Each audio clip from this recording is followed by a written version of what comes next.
Item 1. We have apologies this morning from Councillor Lennox, Councillor O'Donnell, Councillor Morgan, but we have Ralph Barton with us. And so not portion and votes to any further apologies. Okay. And before we go on to item 2, some people may be aware of last night's Transport Works, which this organisation, and indeed the lady to my right hand side received a very prestigious award, contribution to transport, but because I wasn't there, personal reason, let me pass on to Valerie so she can tell you what's last night. But congratulations on the award.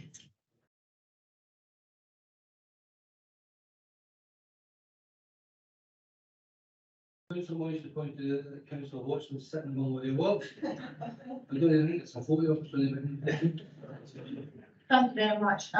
Last night SPT were shortlisted for 4 awards and we were successful in 2 of those 4. We were successful for the excellence in travel information and marketing, and that is in recognition of all the work that we have done with regards to the bus timetable information and the rollout across the region. So particular congratulations to Gordon, Dixon and his team, but it was a team effort, including our marketing team as well. So well done to them. And the second award that we received was for the best bus service and keeping communities connected. So again, Gordon's team have done extremely well. It's a team effort. The whole organisation, including the teams that we don't often see or you don't often see, including marketing, the finance team, etc., all contributed. So my congratulations to the team. Well done, guys. And on behalf of the board, we congratulate the team because we know that the team effort and as and the partnership working in this organisation. And again, congratulations to yourself for that personal work. Well,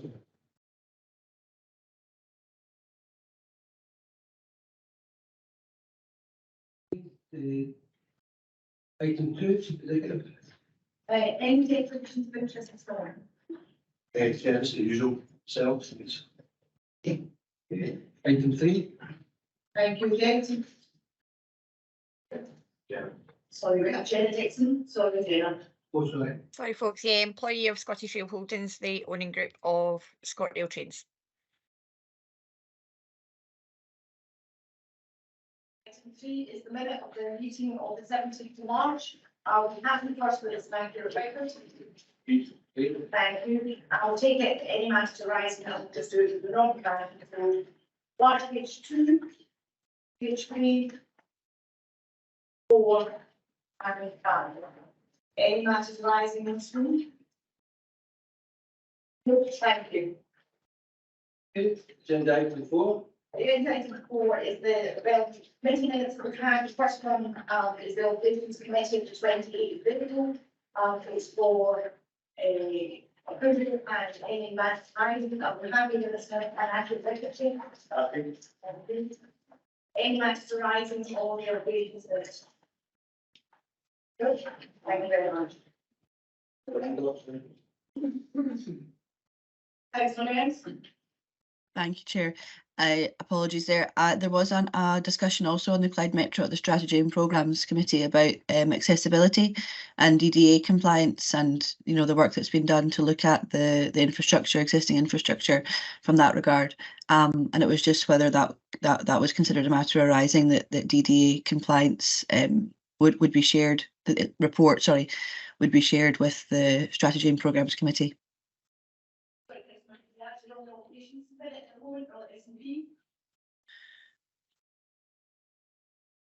Sorry, I can't hear you. The operations minutes, well, the S&P minutes.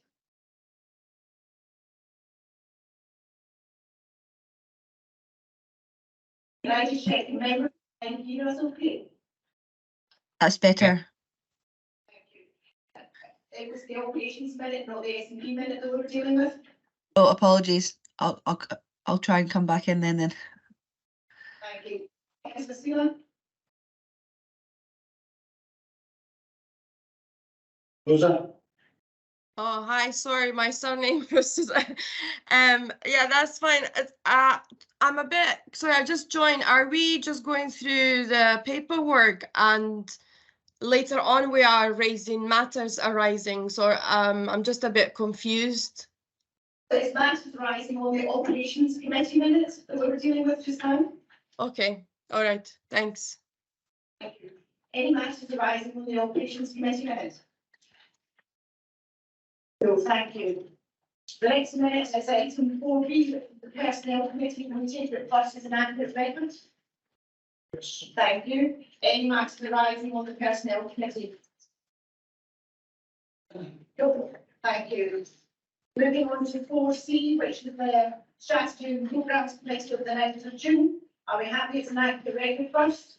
No, sorry, I had asked that we could have, if the guys could produce just a one-page report on the situation in the Highlands with regard to them taking this bus, you know, I can't remember what it's called now, the zero carbon, and they're gonna, but that doesn't seem to have been minuted. Just the difference between us and the Highlands, why it's different in Highland regions to why they're going to take advantage of it. Okay, we'll get something. Okay, thank you. And then if we're happy with this active, something to that, matters arising. Councillor Lawrence. Thank you. Sorry, I was also querying the accuracy as well, because I had raised issues around accessibility of the existing infrastructure in light of the Clyde Metro and, you know, promoting further interchange, for example, and I was advised that a DDA compliance review had been done and requested that that be shared. So I believe that would be a matter arising. And also I did, in the context of the Highland Council pilot, ask that if SPT are considering business cases on operating subsidised services in-house. And that was a bit of a discussion that was had also at the meeting for accuracy. Thanks very much. We'll come back to all of these in a second. Councillor Rosa. Hi, yes, I'm just in relation to, I had a question, I hope that's okay, in relation to the extra money is going to be given by the Scottish Government for the second phase of the Scottish Zero Emission Bus Challenge Fund. I just wanted to get like further information, like I'm just asking for an update. I don't sit on the strategy and program committee, but I just wanted to get further information in relation to that, if that is possible. Thank you very much. We'll just go through that in order. So with regard to the Highlands, we'll do one page to explain the difference between us and the Highlands and that we project. With regard to accessibility, I think we had a conversation about it at the meeting. We'll make an addendum to the notice and say that it was discussed. If that's okay, members are happy to make that addendum. Yeah. Yeah. And with regard to Scott's, can I ask Gordon Dixon to give the whole partnership an update on where we're at? Yeah, I think so. Thank you for the question. Just as outlined in the Strategy and Programmes Committee, the officers will look at each and every funding opportunity that's presented and look at the pros and cons of that, get the rules of that. So Scott's is no different, Scott's 2 is no different, but in many ways it's very different. So I'll just outline, you know, what Scott's 2 is. So there's a £58 million fund there. If members are keen to look at the detail, we can send them around, but some of the pertinent points to share with you from that is one of the most complex funds we've probably ever seen. It requires a consortium bid to do so, and the consortium can be made up of many different organisations. But there's some prerequisites in there. It requires 2 SME bus operators, and it gives a definition of what an SME bus operator is, i.e. in respect to the turnover, size of business, size of fleet, etc. Or 2 community transport organisations. Again, just some details behind that. And it also has a further prerequisite that must include a financier. So again, that's quite a different model to what we've seen previously from the Scottish Government in terms of Scots and in terms of the BEAR. funding that went into that. So yeah, we're looking at that in a lot of detail. You can imagine, I think colleagues, the members, there's a lot of discussion required. You know, we've been discussing with operators, with different financiers, are looking at this over the course of months. It's a very complex picture. We're starting to see some of the connections come together, some of the potentials there. So we continue to look at it. We continue to look at it in a lot of depth. We continue to engage with partners, bus operators, financiers, community transport operators to look at the possibility of actively looking at it. When we've got further details on what that may or may not look like, we will bring that back to the partnership and give you a further update as due course. But hopefully that covers some of the key points at this stage. Thank you. Okay, Councillor Wyatt. Yeah, just to add to that, because obviously the SPT meeting was 2 weeks ago. So obviously, in terms of progress in 2 weeks, obviously, that's a lot of space of time. But I think, you know, in relation to the minutes, obviously, there's a lot of contributions, and I think it's important that we can have our minutes in such a way that it sets a headline that, because then the books of minutes, so I think we can also capture it. The thing that we maybe Colin can maybe elaborate on is that obviously, you know, all councils around here, we had that discussion at SPT. If there is £1 to be found to contribute to transport today, SPT and the office, the chair, colleagues, and the members around this table, if we are missing that trick, then obviously there will be somewhat a major disappointment by us. But every pound is a president, and you know, there is an expectation if we can make use of that money to get access to that money, then you know we will be the first at that door with with that vetting role from the Scottish. But it is important to kind of get the details. Maybe Gordon can elaborate, because there's an issue there about matching funding, and also and a lot of councils have came to the end of the meetings in terms of recess. You know, we've all had a look at our budgets, and it's a real dark hole there. So when matching funding is part of the equation, that's something that's a challenge for local companies, especially in aspects where it's health, education, and other factors. But the other thing is, as well, what we really elaborate is that the deadline for this is September.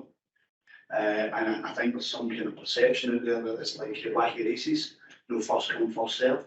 And I think it's important that we can bust that myth insofar as it's a September deadline. And, you know, again, if it fits the deal for SPT, and as I said, if there's an ounce of contribution that we can do in relation to that, to the transport, development and betterment, we will obviously do it. But we need to, obviously, Gordon sort of said, need to kind of work out the detail. We're sure we'll have an update when it comes to the autumn, stroke September. I just wonder if Gordon maybe can elaborate on this thing about September and the match funding. Thank you. Yeah, just before you do that, I'm going to bring in the Councillor Andrew, because it really very well to come to us from us. Councillor Andrew. Thank you very much, Chair. And I guess Councillor Moyers probably said pretty much what I would have been saying.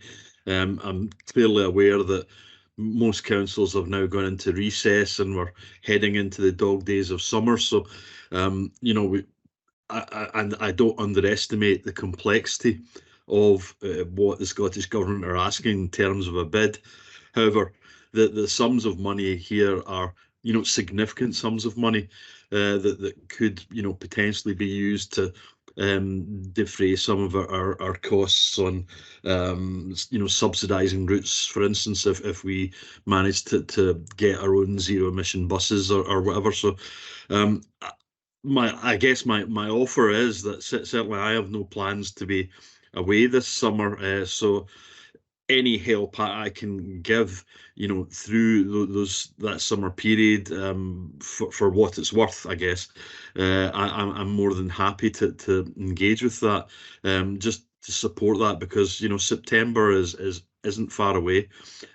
So there's my offer, but I'm absolutely keen that we try and explore every avenue we can to try and get some of this funding.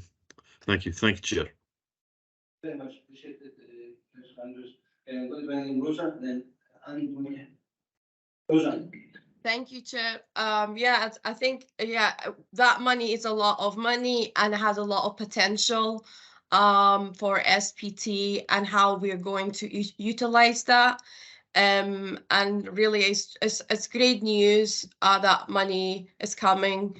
Yeah, I just feel like as SPT, we need to be more innovative in a way of helping the public on a daily basis. The public cannot afford now to actually use the bus services. And how are we actually going to help the public to make it more affordable? And if that's something that SPT is looking at. Okay, I'm bringing Anne and then Gordon to answer. No, I just wanted to ask, when you say that we need a financier has to be involved, is that basically the banks you're looking at with it? Is that what they mean by financier? Thanks. I'll maybe take that one first. There's a number of interested parties that are engaging with the Scottish Government, one of which is what would typically be called a ROSCO in the rail industry. They provide funding for trains and release them out to franchising houses. So that's like an example of one of the organisations. The other one we spoke to is a battery provider with funders behind the battery industry. And there are various different offerings that sit behind that in terms of selling electricity, buying electricity, which I won't report to be an expert on. So it's a very complex landscape, but that's the type of organisations, a lot of pension funds and others coming and looking at this. And I think there's a encouragement from government to introduce more money into this pot. With a huge rise in interest rates, so we're constantly getting. I just imagine it's going to be difficult to everybody interested. Anyway, thank you. I just wondered.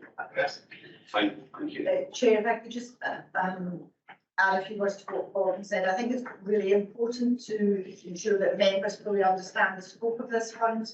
The £58 million that's available is for all of Scotland. It's not for SPT. I think we have to be clear. I was just wondering whether somebody may be misinterpreting what's available here. So the £58 million is available to all of Scotland. The support and the wording around the fund is quite specific. Operators, RTPs can be part of a consortium, but it's really important we cannot bid on our own.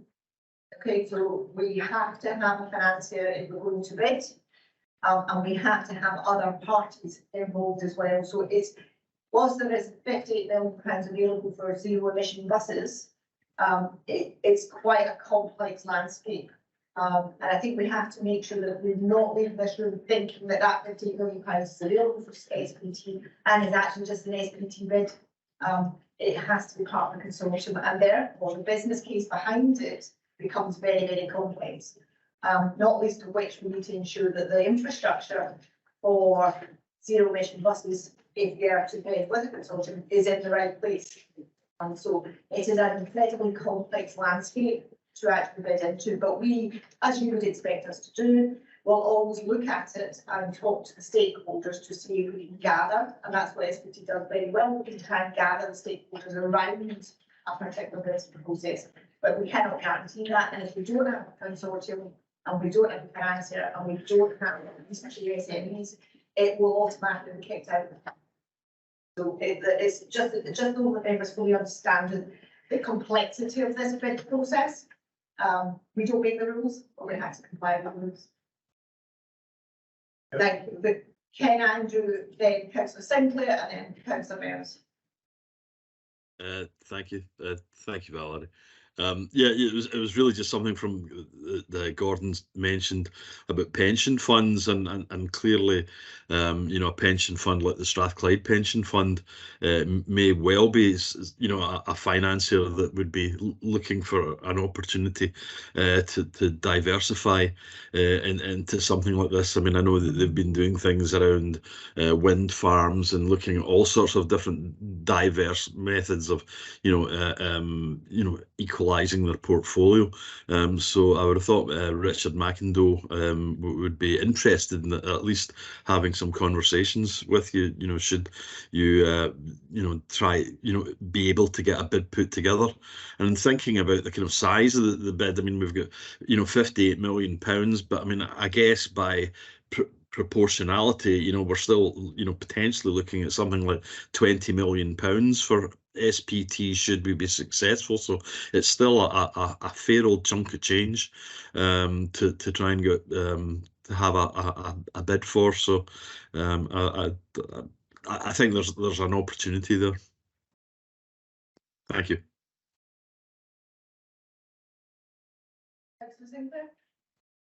Yeah, it's really just to come back to Valerie. I mean, I absolutely understand the 58 million is for the whole of Scotland, but can I ask,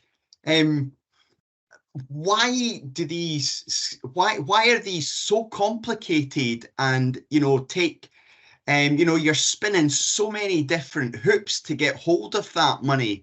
And you, as the CEO, you're saying that it's so complicated. So, why are these schemes why are we not going back to the Scottish Government and saying, look, you could make these far easier to understand, far easier to buy into, rather than having to spin all these plates, which it just seems to be common practice now when you're bidding into these, pots of money. I'm not sure I'm the best person to answer that question. I understand the point. I think it's spot on. Yeah. The point about complexity, the fund has actually been administered by the Scottish Government. The fund has not been administered by them, it's actually been administered by the Energy Savings Trust. So it's actually going through a third party. So there are lots and lots of different hoops that we have to jump through, even to get anywhere close to it. Councillor Mearns? Thanks, Valerie. I just wanted to ask, would SPT not be considered a consortium in its own right, given that it takes in 12 local authorities? Would that not classify as a definition of a consortium? We must have a financier and we must ensure SABs involved. That's the prerequisite to it. Okay, brilliant. Well, I agree with all comments that have been made. It's important. Let's try and make it happen. I'm sure you feel the same. Yeah,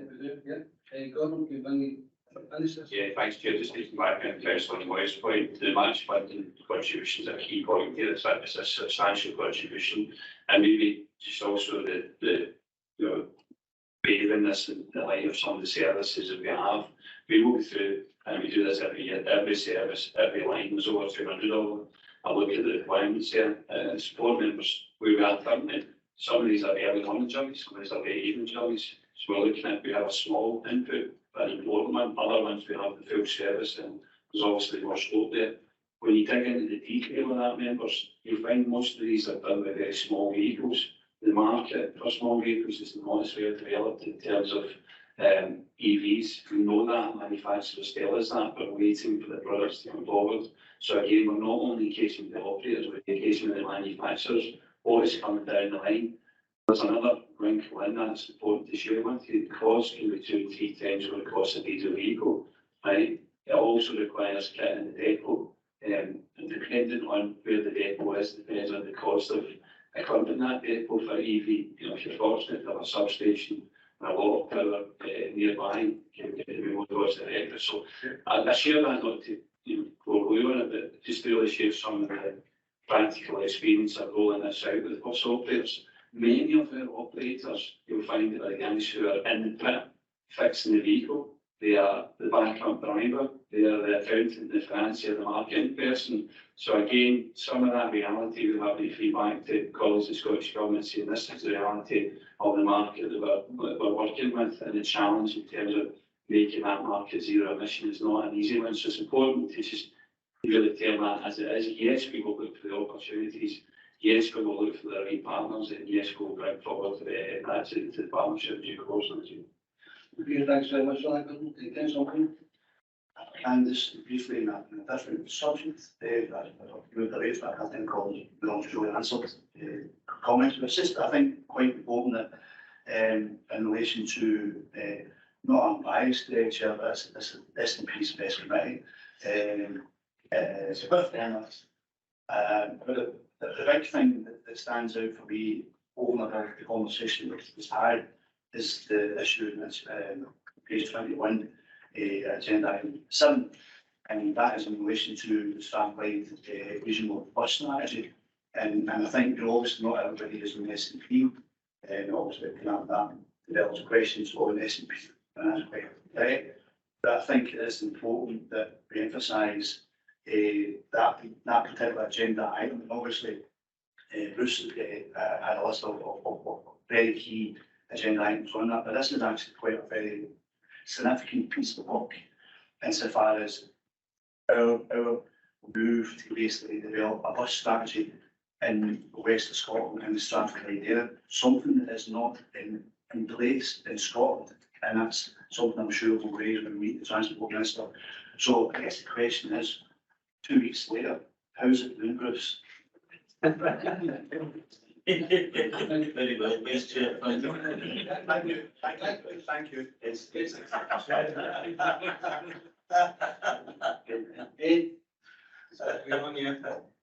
Just before we sort of move away from this, I mean, obviously other consortiums are trying to be built to make this happen. Is there any feedback from other regional transport areas that, that this is going to actually happen at all? You know, it's so difficult to put this together.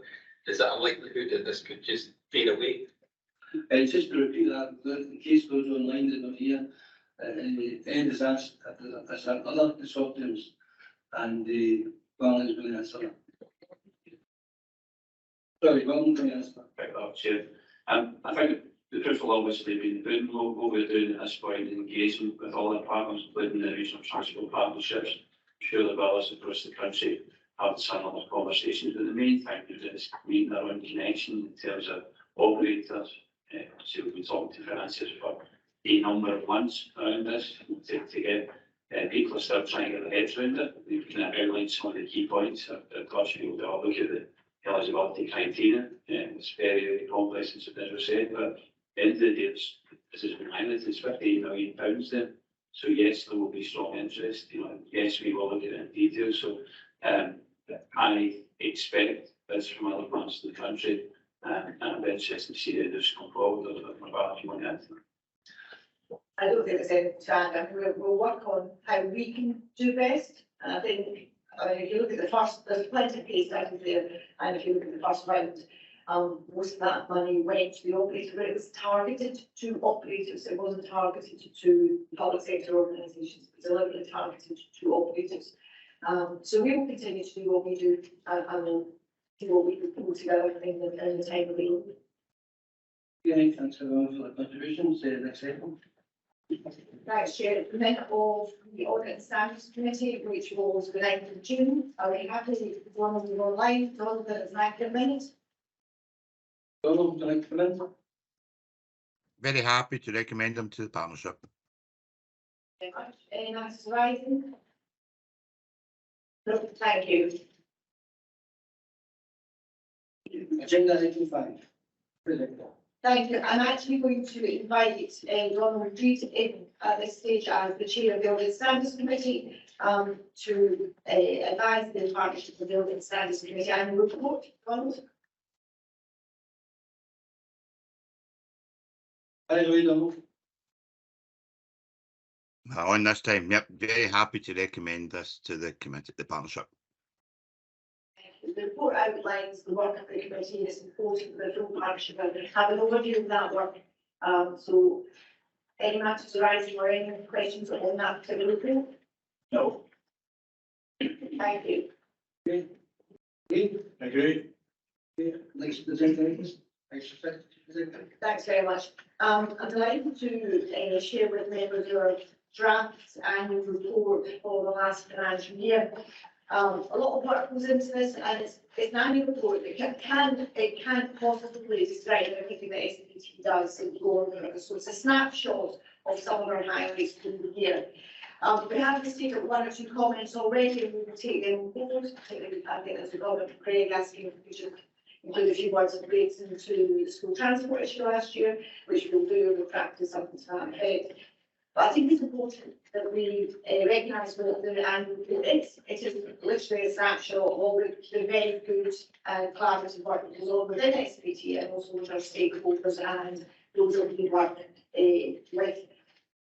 The entire team have worked incredibly hard this year, and it's all ability to make public transport better, and I hope that comes through in terms of the report. But there are tolerances, and we are working within very tight constraints, as all public sector bodies are. We're happy to take comments on the report. Once the report is approved, it will be sent to the Minister. It will also be sent to all council leaders and chief executives and all of our key stakeholders. And again, it's about spreading the word about the work SPT does and actively seeking to collaborate with all of the stakeholders, because that's the only way that public transport will be better. So happy to take comments, Chair.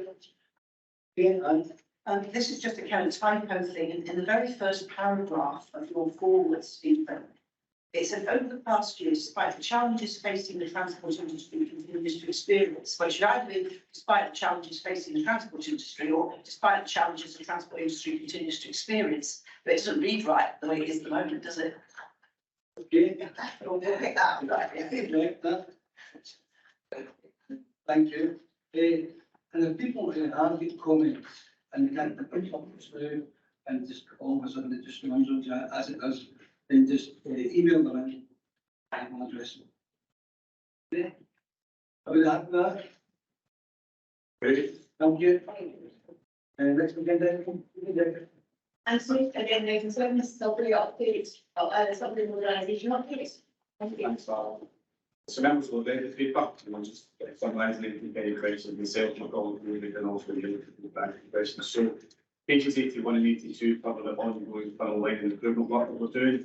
The substation work and feeder cable replacements, as well as remedial work to access tunnels recently approved by committee. Also, section 3.3, that covers the push to get change into the passenger service in autumn this year, and the fact that the production of 17 trains in the new fleet is now almost complete. Page 83 focuses on the required Sunday closures to facilitate safe install of signalling, cabling and equipment. There's 4 closures so far, with the rest planned in the second half of 2020. Section 3.5 goes into some detail the vehicle signalling tests that have been carried out within the tunnel environment or that are currently underway. Crucially, section 3.5 is going to talk much about fault free running, which will commence properly very shortly. First 3 trains need to accumulate 2,000 fault-free miles before being accepted by SPT. Of course, any service affecting fault could result in 2,000 mile fault being reset for that vehicle, so that could impact the scale. Page 84 also going to talk about the excellent partnership levels despite of the and the work's been going forward just now. I'd like to thank all the survey staff, including the project staff, for the work they're doing, keeping the system running every day. Page 85 onwards discusses the organisational change elements, including requirements of the that procedures, potential change to staffing models over time, and including a section of fleet introduction which highlights the plans and risks to introduce new trades in the autumn. I'll now hand over to Neil just for some summary in the financial position, and Neil gave us the able to take questions. Thank you. Thanks, Anthony. Just very simple, actually, this is section 3.9. So you see the budget for this year is just over 25 million, 25.5 million. Today it is overall 28.7, we spent 209.4 million. Just the programmes I've said before, and it's in this key sentence, is that everything that's left in the budget is now all invested in the non-stock element of the budget. The other options are thoroughly finished. So overall, we remain within a forecast to be within the 28.7 million at the end of the budget. That would be any questions. Okay, any questions to the report? Anne? It was just so when are we saying overall everything will be completely finished? What is that final end programme date? Thank you. So, a number of things. It's not an easy question. People always ask. Well, we've still got to do beyond the rolling stock introduction. So we're saying optimal to the rolling stock introduction, which is a massive thing for customers to share with me. Then we've got to do what we call CP4, which is a signalling upgrade. Then CP5, which is putting the PSDs, the screen doors in, which in our system is very difficult because they're curved platforms. Okay. And then lastly, CP6 is the complete system that you're asking about, which you can go to UTO, etc. And currently we're looking at probably 3 years from now for that entire system to be done. However, what I would say is from a customer perspective, getting the new fleet in is a massive ticket box. Yeah. Okay, we're looking at 3 years from now before the whole system is potentially done and playing UTO. Absolutely. Because I was astonished to see that the initial trains aim to cover 2,000 miles. But how often do they have to go around the subway system to actually cover 2,000 miles? Yeah, well, you won't be surprised here. I'll pass over to Dave in a minute to answer that in more detail, but that's actually very difficult for us to achieve because we're running every single day, so we've only got about 4 hours a night to do that. Yeah. What we're intending to do from this Monday, we put trains in at night time. I think initially it's going to be 1 train and building up to 3, and we'll go around in that circle effectively with test drivers. The issue we've got, as I said, is that if we do get a service effect in fall and it's at 1,900 miles, we need to make a choice then. We then reset that clock and start again, or can we go into service with that as a risk? After the first 3 trains, the rest of them, I think, are 200 miles a day. Is that correct? Yes, that's much less for the rest of them. And once we get 2 trains available, we'll then put those 2 into passenger service. Yeah. Thank you. Yeah. Councillor Andrews. Thank you, Chair. Thank you.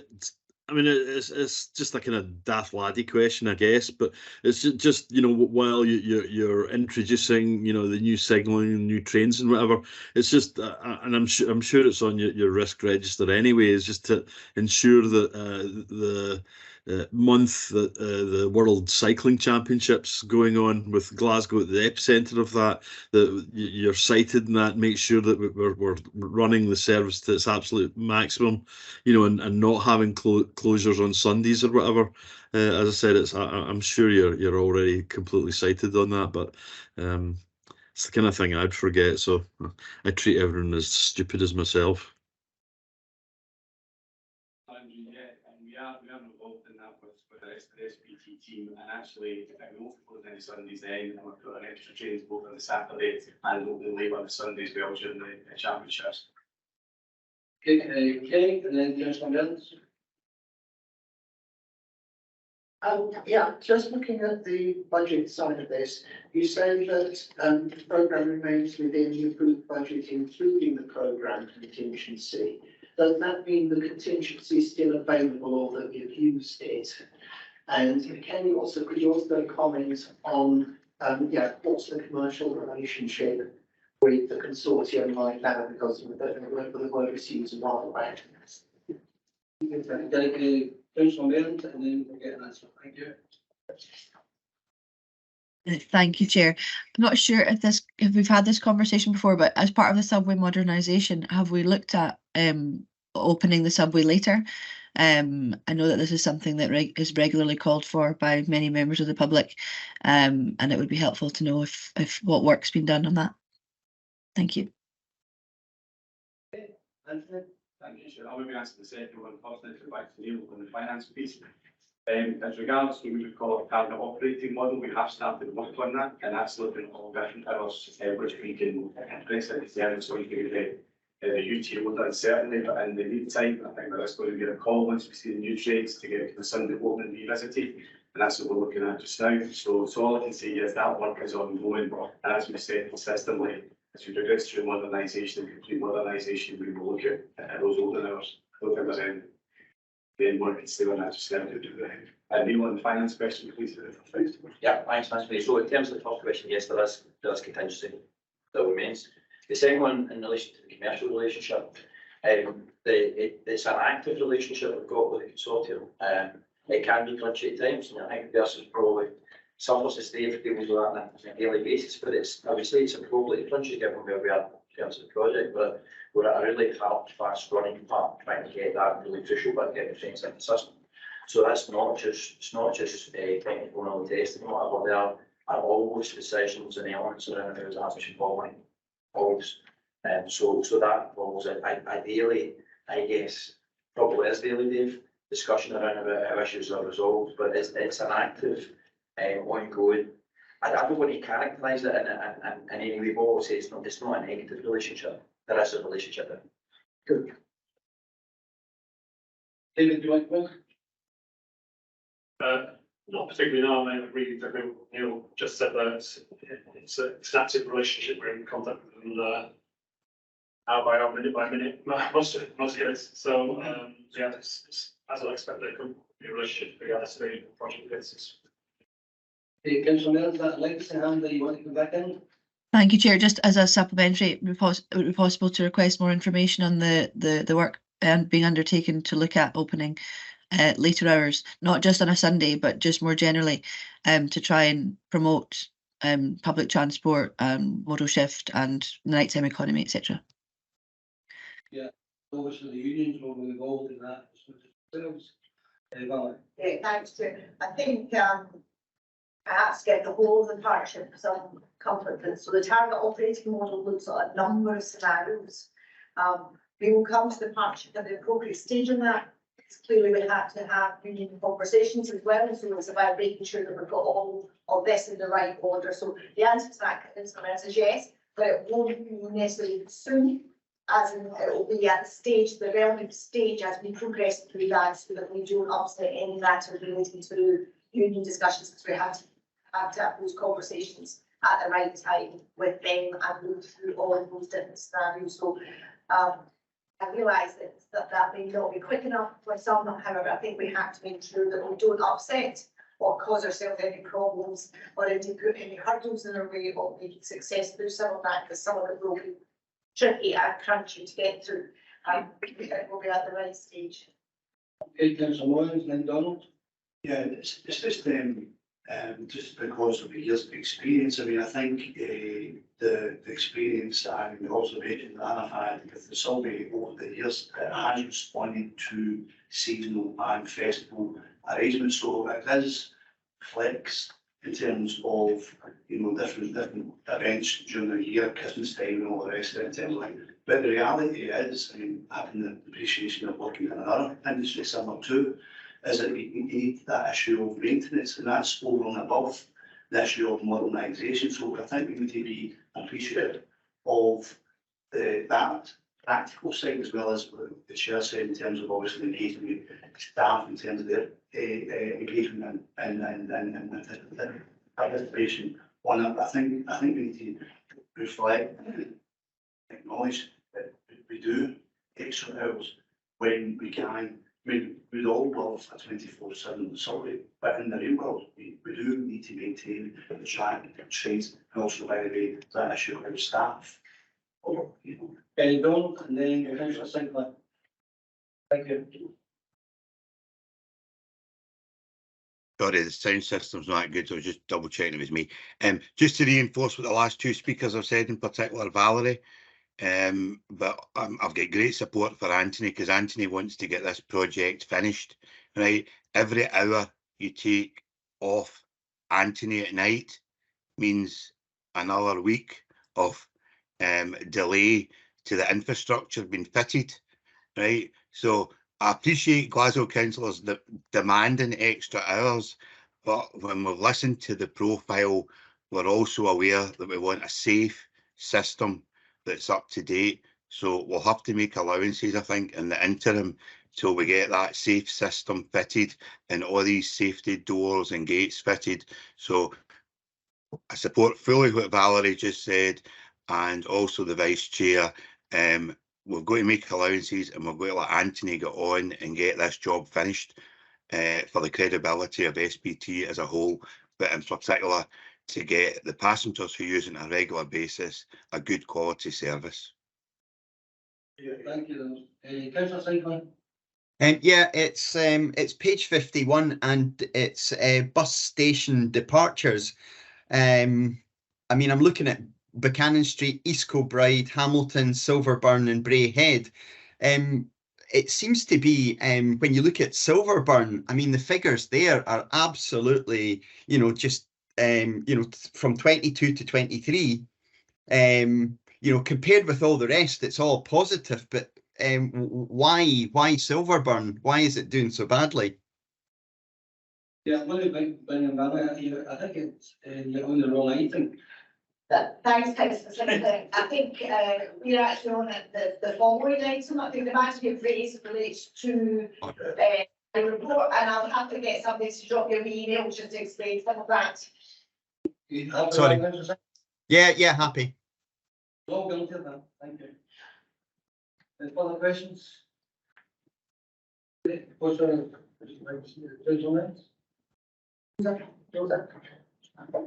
Rosa. Hi, can that information be sent to myself as well, please? Absolutely, we'll send it to all partnership members. Thank you. Update. Okay, next agenda item, executive. Thanks, Bruce. Thanks, Chair. This is just an update on our climate change strategy. That's down. If you look at section 3.1, that outlines the key events, and then appendix 1, we've got what we call the draft strategy framework there. That sets out our new vision, objectives, commitments, and targets. That's pages 95 to 97. All working into that, and a lot of working with the external partners, government, etc. on that to make sure that we're aligned as much as we can do. We're now really moving into the action planning stage. So the guys are working on developing a detailed SPT blueprint, collecting the data from across the organisation, going into new detail there. We hope to complete that process soon with a review of developing an action plan for our carbon strategy by the end of 2023, and we'll bring that to the partnership in December. That'll really detail how we'll achieve some of these things. You'll be aware of previous reports over the years. We've done exceptionally well in reducing our carbon footprint. A lot of that is what you would call low-hanging fruit, the easier stuff, but moving into some of the more difficult actions, I think will be challenging, but it's something that we're very keen to do. But as the rest of the report, they've just covered some of the other work that we're doing around sustainable procurement. Maybe Neil can elaborate some of that. Electric vehicle charging infrastructure. So a lot going on there. Obviously, you'll be aware we do have a new environmental officer in SPT in our team, and she's taken a lead role in a lot of this. So it's really up to her game there. So just over the report, Chair. But just happy to take any questions. Okay, are there any questions from members? There's one. Yeah, thank you. So obviously there will be a lot of knowledge and experience within an organisation about matters like this, but it's just whether or not we've undertaken or will consider the carbon literacy training from Keep Scotland Beautiful. I know I certainly found it very useful and interesting myself, so just to ask if we considered that. Okay, Bruce. Thanks, Chair. We did carbon literacy for all senior officers, and we opened it up to members. We discussed it recently about whether we should renew it, so if members who are interested in it, just look out for an email shortly, and we will get something organised. It was particularly good. Good morning, but we tested at the event, which goes through a long path. It's a particularly good event, and certainly very thoughtful, actually. We'll leave that in market. Thank you, Councillor Moore. Thanks, Chair. Again, writing in this report, and obviously the previous SPT meeting, where colleagues showing attendance, if you recall, was actually quite a healthy discussion on the whole issue of active travel. And the contributions came from that, insofar as obviously there's an enthusiasm to see a more change to a healthier population, and whole issue of carbon footprint and everything associated with that. But obviously, I think it's worthwhile reiterating here at Partnership about some of the comments and observations that were made, insofar as obviously the significant amount of money that's been identified for active travel. And whilst there is an issue in relation to welcoming that, in relation to the other budgets that help us to do this very thing in terms of this agenda item, in relation to councils delivering active travel, but more importantly, again, what I mentioned earlier on, particularly within, it's not just capital, it's all about revenue in terms of maintaining active travel aspects. But it was just, Chair, I'm very mindful of the contribution that were made, and it certainly wasn't a negative to active travel, but it was a reality check that was coming across from the elected members and the appointed members that we need to get the balance right, given the pressure we have in other aspects within in transport. And I'm sure, Chair, when we do get the meeting, meetings with the Transport Minister, again, not unpicking the importance of active travel, but the issue about realigning the resources that are very limited, make sure that we can target them in a better way that helps us to be more greener and more effective in terms of public transport. And maybe if I can just add, one of the examples I've given, the hopefully it's taken on board. Active travelling, I'm a big supporter of all of it, but it's to get people out of motors. But what will happen is people will come off buses as well, where we're trying to promote people into transport.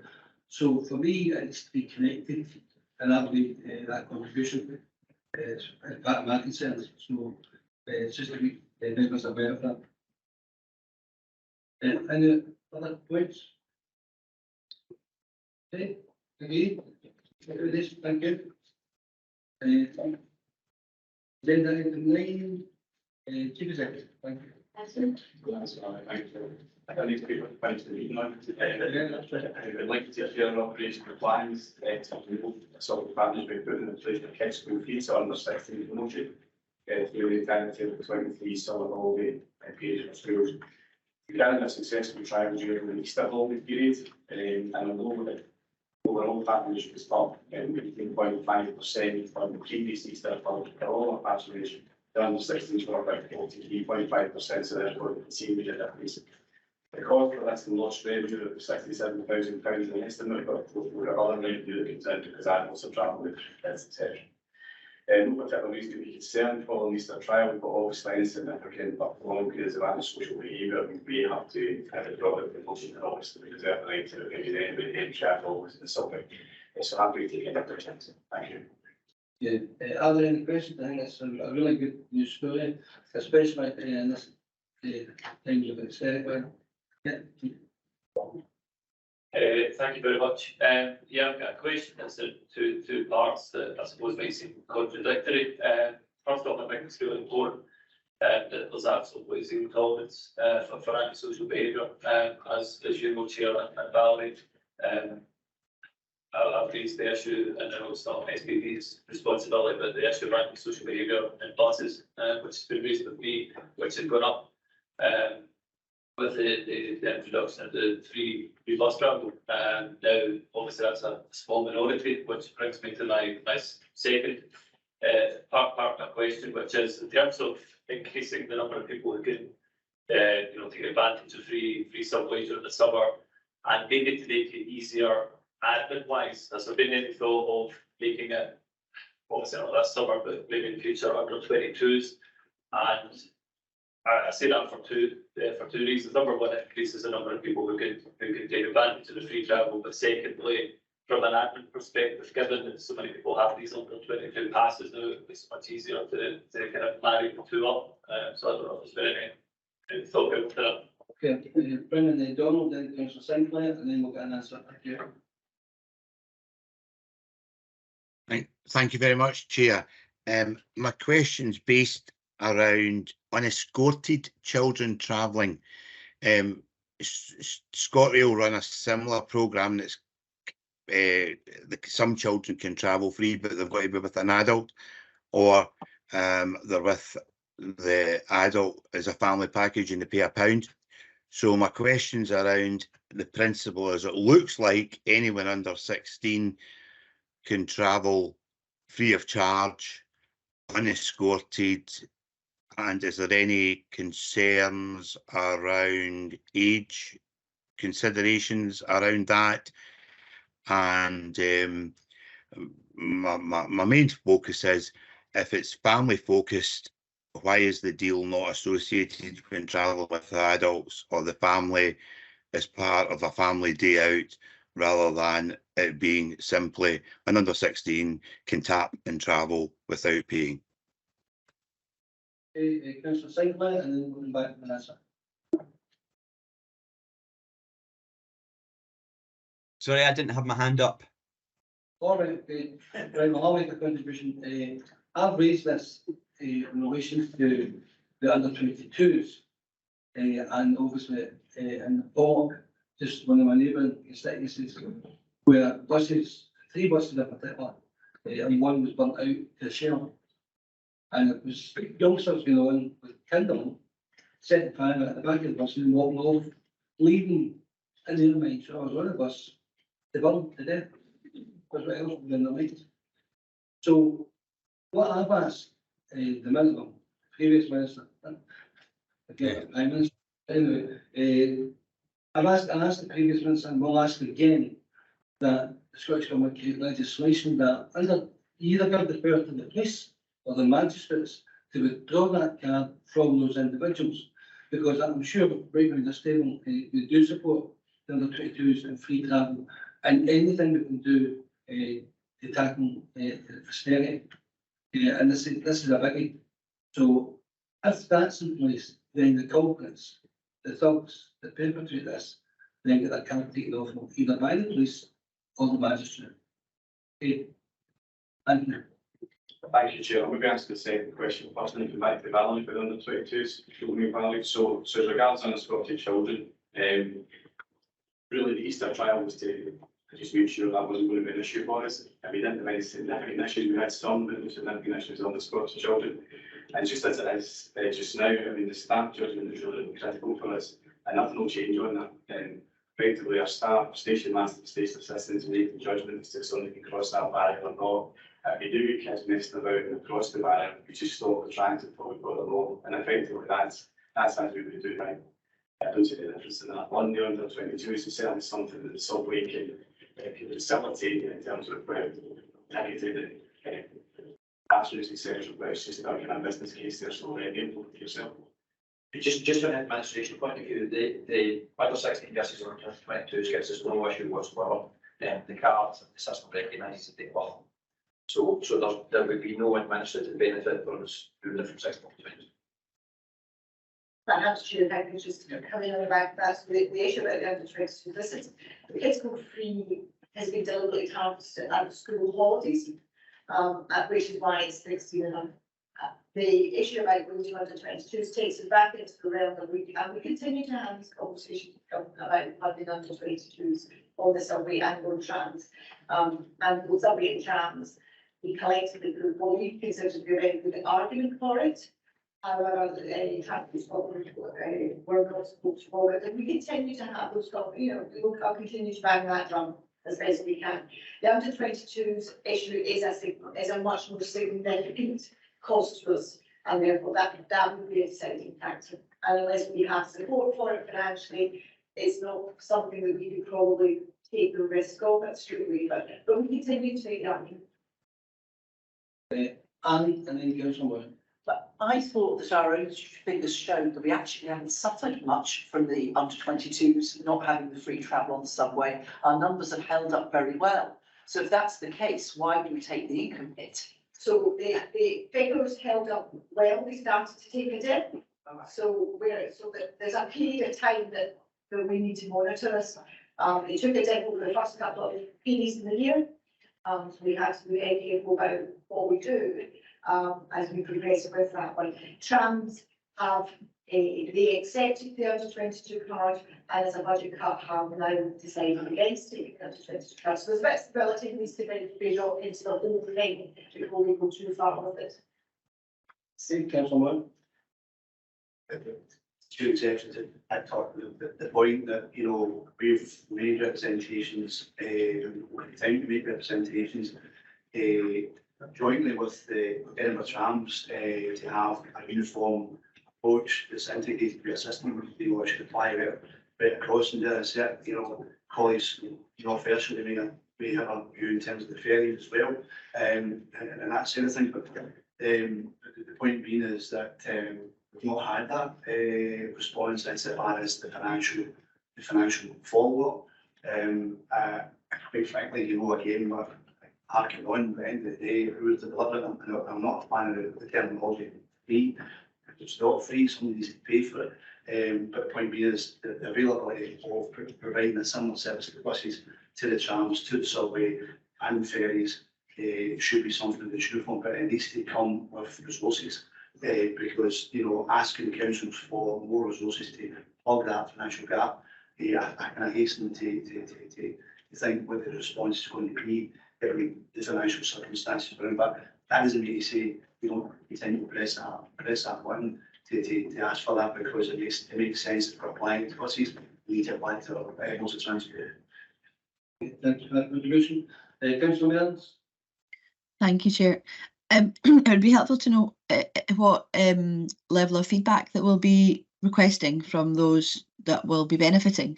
I suppose that would be another really important data set to have, what the benefits are and how we can make the case further down the line if necessary.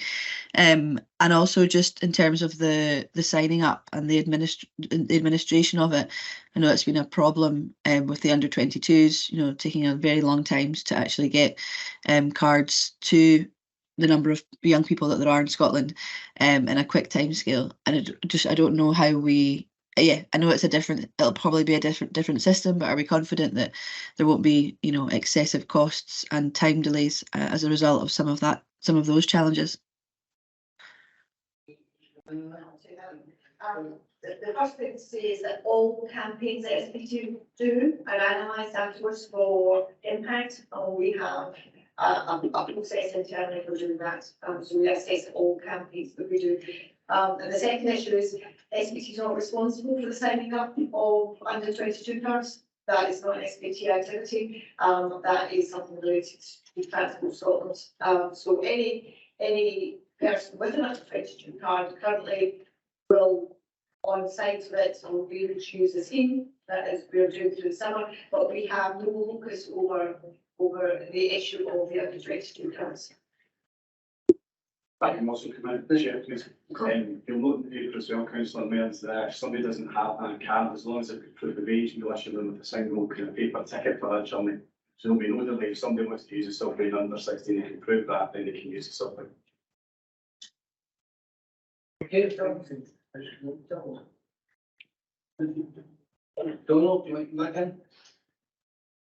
Sorry, the sound system's terrible, so I'm not sure if the actual point was answered about my question whether we should be focusing on families travelling and children travelling free with families as part of this promotion or programme, and why we've chosen just to target unescorted children travelling free of charge rather than encouraging a family to get a deal. So I'm not sure if it was answered. I couldn't hear it being answered.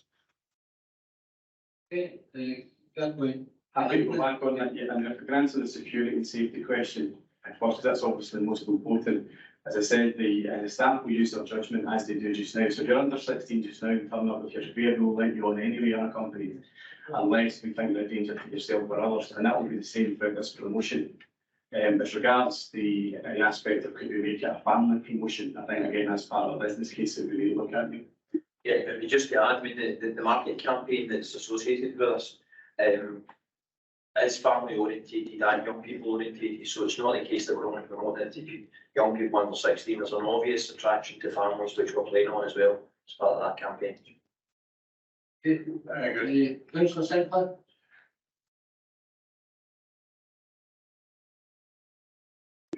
You're on mute. Sorry, sorry, it's just coming back to Councillor Reid's point about the sound system. I have to say it hasn't been easy for us online trying to follow the procedure. I mean, you know, I came in on something that we had already discussed. So I think we really do need to, you know, the difference between coming online and actually being in the building, to be honest, I would rather be there because I can follow it a lot easier. But it's not been easy, and maybe you could actually, maybe you could go back to Councillor Reid and just say it's not been easy for us online. In terms of the acoustics, there is actually a new system going in over the summer. So hopefully that will resolve matters, but we'll deal with it. The system works very well. Sometimes actually it's not the system, it's the other end of the system. So that people's own Wi-Fi, so Recto's been on Virgin this week, they'll all have had a problem, etc, etc, etc. So unfortunately I can't control the other end, I can control this end, but we are installing a new system over the summer months. So hopefully for all the autonomous life will be a wee bit easier, certainly for me managing the meeting. Donald, did you want to come back?